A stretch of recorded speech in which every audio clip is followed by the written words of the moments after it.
Olá, meus queridos! E hoje eu vou começar esse vídeo de uma forma diferente. Ih, rapaz! E as americanas? Rapaz, o que deu nas americanas aí? O que aconteceu? Vamos tentar discutir um pouco sobre as americanas aqui nesse vídeo de hoje, na nossa playlist aqui sobre investimentos.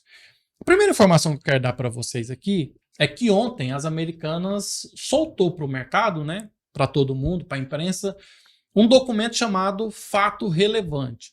O que é fato relevante? Conforme o próprio nome sugere, todo fato que é relevante ali, uma compra de outra companhia, ela recebeu uma proposta de compra, alguma coisa significativa no seu balanço, ela informa isso para o mercado, porque tem que ser transparente, tem a questão da governança, então ela solta o fato relevante.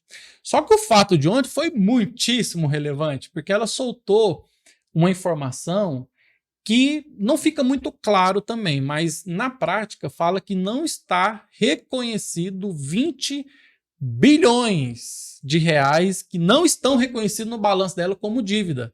Rapaz, 20 coisa leve, não, coisa 20 tranquila. bilhões. 20 bilhões de reais. Tem um meme rolando aí, chega ali o estagiário pro chefe, é o seguinte, descobrimos um rombo aí no balanço de 20. Aí o chefe fala, né? 20 o quê? 20 reais? Não, 20 bilhões. 20 bilhões, E o gente. que é mais curioso, que chama atenção, é que o valor de mercado, que é a forma de cálculo ali, pelo total de ações, que é negociado, tem todo um cálculo ali que a gente faz para avaliar o valor de mercado dessa empresa.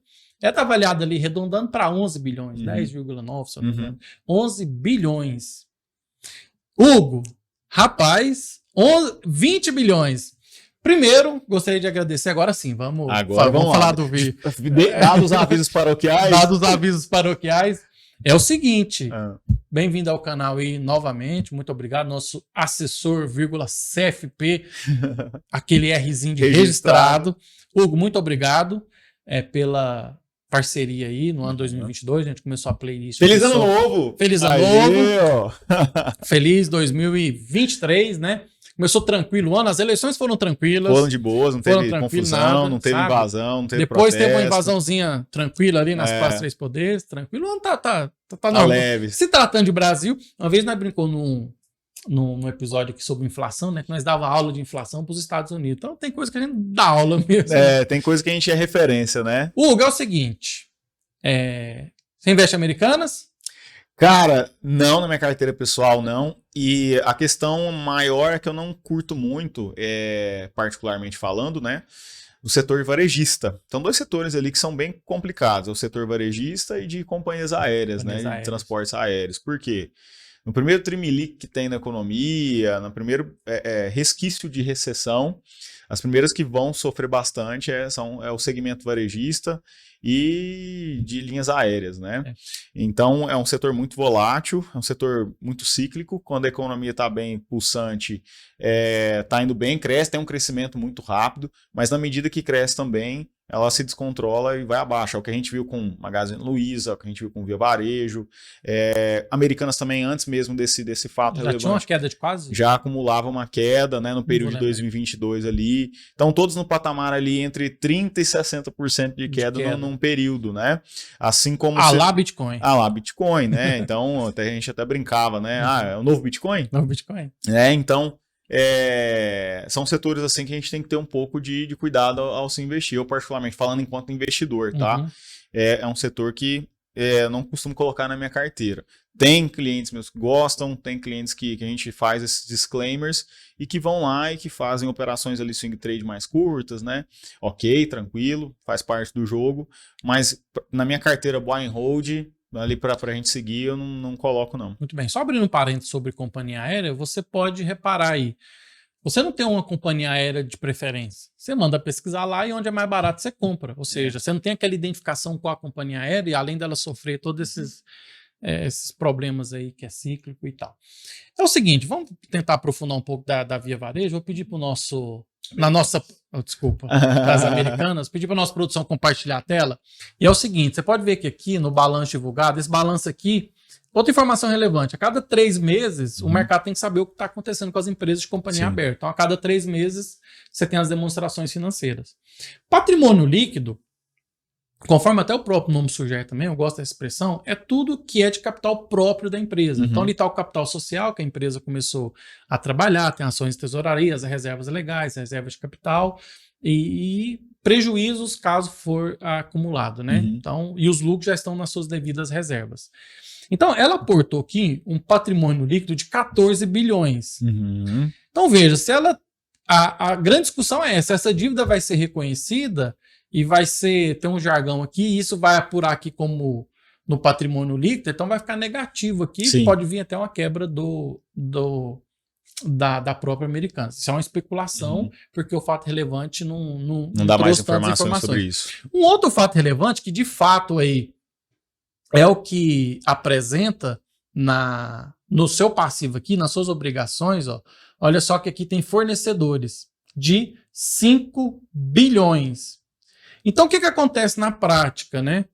O risco sacado. O que é o risco sacado? Você tem uma dívida com fornecedores e lastreado nessa dívida, falando de forma simplificada, e lastreado nessa dívida, você vai e faz um financiamento no banco com prazo e o banco ganha, só que você tem que pagar juro. Só que nessa operação, a própria CVM, que é a Comissão de Valores Imobiliários, é interessante que ela soltou uma informação, ela já alertava isso, que quando você faz essa operação, isso é uma dívida financeira. Então tem o comunicado da CVM, que é o órgão do governo que regula o setor de capital aberto, fala o seguinte, já tinha alertado que quando a pagadora ganha prazo para pagar e é onerada por juros em troca desse prazo, ou seja, você tem a dívida, aí você ganha um prazo para pagar porque você trocou aquele fornecedor seu por uma dívida. A operação teria se transformado em uma dívida financeira. E isso parece que não foi reconhecido. Mas o que mais impressiona não é nem o fato, talvez, de uma operação não ter sido reconhecida, porque você pode discutir o prazo, pode discutir o ganho, mas na ordem de 20 bilhões... É uma magnitude gigantesca, o que impressiona é isso, porque talvez a operação em si, né, Hugo, você discute ali na questão da subjetividade, porque a CVM fala, olha, quando é onerada por juros e ganha prazo, talvez você troca a dívida e não houve essa característica da CVM, então você pode deixar como fornecedores. Mas na ordem de 20 bilhões... Isso descredibiliza muito a empresa, né? A relação do investidor é pautada muito na confiança, né? Nos dados que são informados, que são transparentes, né? Que tem uma empresa por trás, além do controle da companhia em si, né? Da Americanas, no caso aqui, tem uma auditoria externa, né? Que inclusive... A PwC, que é uma das Big Four, que são as 4 maiores... É uma das auditorias que é referência, né? Então, quando acontece um fato como esse, o investidor fica muito incrédulo, né? Ele perde muita credibilidade na empresa e aí sai todo mundo vendendo, faz com que o preço caia cada vez mais, né? Sem ver o fundo do poço. E aí acontece que a gente vê uma desvalorização muito grande justamente por conta dessa desconfiança. Já tivemos um problema aí no passado com a IRB, né? Aquela empresa de resseguradora. E a pergunta que fica, numa reportagem que eu vi bastante interessante, é o seguinte: os executivos sabiam, né? A área financeira sabia, a contabilidade sabia, a auditoria interna sabia, a auditoria externa sabia, os controladores sabiam. Ou seja, isso vai ter que ser explicado para o mercado. E o problema é que enquanto você explica isso, as ações vão derretendo e pode ter um problema sério com as empresas. Só para ficar claro aqui, a Americanas falou o seguinte, só para deixar a parte dela também, como fato relevante, ficou um pouco ambíguo. Porque ela fala assim, ó, a área contábil da companhia identificou a existência de operações de financiamento de compra em valores da mesma ordem acima de 20 bilhões, nas quais a companhia é devedora perante instituições financeiras. Então, no fato relevante, ela reconhece que ela é devedora perante as instituições financeiras, na ordem de 20 bilhões. E que não se encontra adequadamente refletida na conta fornecedores nas demonstrações financeiras de 30/9, que é isso que eu mostrei na tela para vocês. Então, veja, ela fala que a área contábil identificou a operação de financiamento. O que é financiamento? Vai lá no banco e pega empréstimo. Sim. Porque ela reconhece que ela tem uma dívida perante as instituições financeiras num montante de 20 bilhões. Por que não foi reconhecido? E qual vai ser a característica disso agora? Vai reconhecer? Vai afetar o patrimônio líquido? tá o fato relevante no... As informações que a gente tem é muito, ele explicou o problema, limitado, né?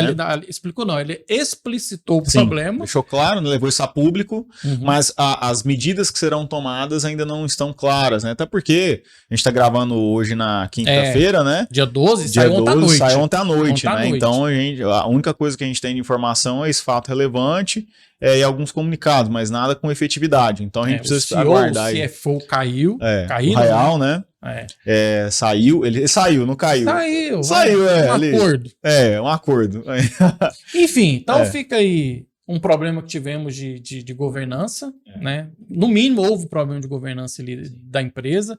Tem que verificar eventual dolo ali, se houve uma gestão temerária, se foi intencional ou não. Mas o que impressiona mesmo assim da área contábil é a ordem de grandeza dela. Porque um reconhecimento material ou não, o próprio pronunciamento contábil, a estrutura conceitual fala da questão da materialidade. Ou seja, você reporta a informação se ela for material. Se ela não for, você pode agrupar em outra conta.